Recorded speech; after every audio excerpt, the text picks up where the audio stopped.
श्रमिक एवं मजदूर कल्याणकारी संस्था द्वारा की गई प्रेस वार्ता को संबोधित करते हुए बताया गया कि श्रमिक एवं मजदूर कल्याणकारी संस्था के गठन का मुख्य उद्देश्य समाज से जुड़े श्रमिकों एवं मजदूरों को प्रधानमंत्री मोदी और मुख्यमंत्री योगी की उन योजनाओं से जोड़ना और जानकारी देना है जो उनके लिए बनाई गई है। श्रमिकों एवं मजदूरों के लिए व्यक्तिगत रूप से भी उनको मदद करने का प्रयास करेंगे। हमारी संस्था द्वारा सरकार के विभागीय एवं गैर विभागीय श्रमिकों एवं मजदूरों का स्वास्थ्य बीमा कराया जाएगा, जिससे उनका आगे का जीवन सुरक्षित रहे और ये सुनिश्चित रहे कि उनके न रहने पर बच्चों की पढ़ाई और घर के खर्चे चलते रहें। इसके अलावा विभागीय श्रमिकों एवं मजदूरों को उनके हक की लड़ाई में साथ देना, ताकि उनके रहने पर भी और न रहने पर भी उनको उनका हक मिलता रहे। जहां एक ओर हम इन श्रमिकों एवं मजदूरों को सरकारी कार्यक्रमों से जोड़ेंगे, वहीं दूसरी ओर व्यक्तिगत रूप से भी हम कुछ पायलट प्रोजेक्ट ला रहे हैं। वहां भी श्रमिकों एवं मजदूरों को हम रोजगार उपलब्ध कराएंगे।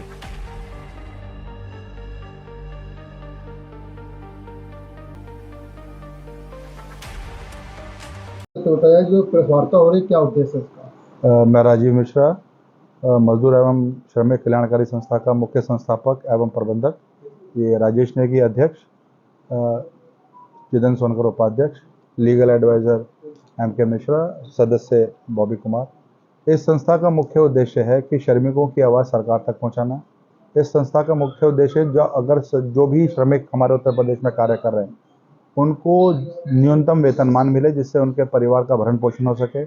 उनके लिए मेडिक्लेम पॉलिसी लाना, उनके लिए परिवार का जो भी हम बीमा करा सकते हो, जिससे अगर किसी कारणवश उनकी मृत्यु सरकारी नौकरी या संविदा कर्मी की नौकरी के दौरान होती है, तो उसके लिए भी सारी बहुत व्यापक व्यवस्था करना, ताकि उनके परिवार का भरण पोषण उत्थान हो सके। सर, अभी जो नया संगठन है, पहली प्राथमिकता आपकी क्या है? सबसे पहले प्राथमिकता ये होगी, जो भी सरकार की कल्याणकारी योजनाएं हैं वो मजदूरों तक पहुंचानी, क्योंकि बहुत सारे मजदूरों को अपने हितों के बारे में बिल्कुल भी अवगत नहीं है कि उनको क्या सरकार की तरफ से क्या सहयोग मिल सकता है, सरकार उनके लिए क्या कर सकती है।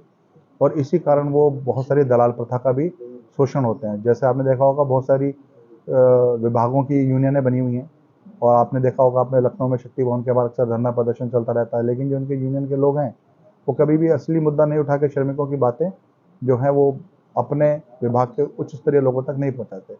वो संस्थाएं बनी तो ज़रूर हैं, लेकिन उसमें मजदूर का भला नहीं होता, उस यूनियन के पदाधिकारियों का भला जरूर होता है।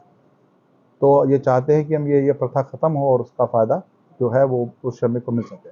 अभी सर लखनऊ में संगठन है, और कितने जिलों में? ये उत्तर प्रदेश के, इसके बाद ये नोएडा में शुरू होगा, इसके बाद आगरा में शुरू होगा।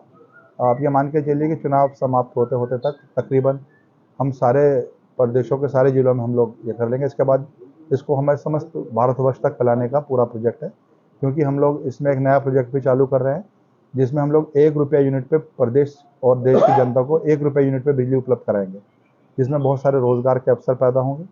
और सबसे बड़ी बात है, वो बिजली पैदा होगी कचरे से, वेस्ट गार्बेज से, कचड़े से, गोबर से, जिससे एक तो देश में और प्रदेश में सफाई होगी, और उसकी बिजली जो मिलती है उससे देश की और प्रदेश की जनता के ऊपर जो आर्थिक बोझ है वो बहुत कम होता है। उसमें भी मजदूरों का और उनका जो हितों का है, पूरी बहुत ही ध्यान से उनका हितों का ध्यान रखते हुए उसको पूरी तरीके से हम लोग उसको लॉन्च करने की तैयारी कर रहे हैं, जो को आपको बहुत जल्दी सूचित किया जाएगा। उसकी एक व्यापक बड़ी प्रेस कॉन्फ्रेंस होगी। सर, ये आपका संगठन किस तरह समाज में काम कर रहा है?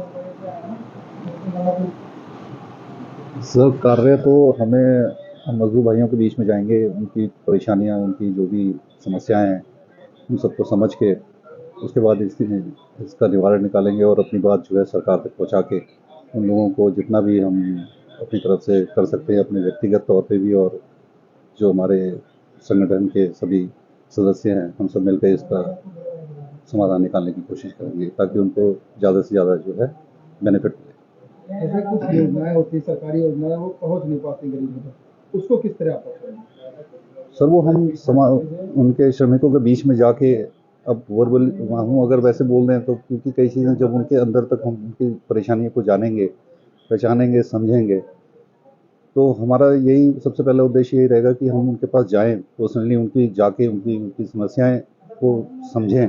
उसके बाद फिर हम इसको जो है समय समय पे जागरूकता अभियान चलाएंगे, जिले जिले जाके अलग अलग दफ्तरों में जागरूकता अभियान चलाएंगे, मेडिकल शिविर लगाएंगे, और उन सब मजदूरों की बात सुनेंगे, उनकी हम विज्ञप्तियां लेंगे, और अपने संस्था के लेटर हेड पे वो बात हम प्रधानमंत्री और मुख्यमंत्री तक भी पहुंचाएंगे कि भाई ये जो देश के लिए काम करता है, क्योंकि मजदूर इस देश की अर्थव्यवस्था की रीढ़ है। अगर यही लोग काम करना बंद कर देंगे तो फिर बाकी चीज़ें तो ठप हो जाएंगी। तो इस मजदूर और श्रमिक को अनदेखा नहीं किया जा सकता। जो अब तक इनके साथ अनदेखा हो रहा है, किसानों के साथ अनदेखा हो रहा है, कभी ना कभी तो ये आवाज़ उठनी चाहिए ना कि इन लोगों के बारे में कौन सोचेगा।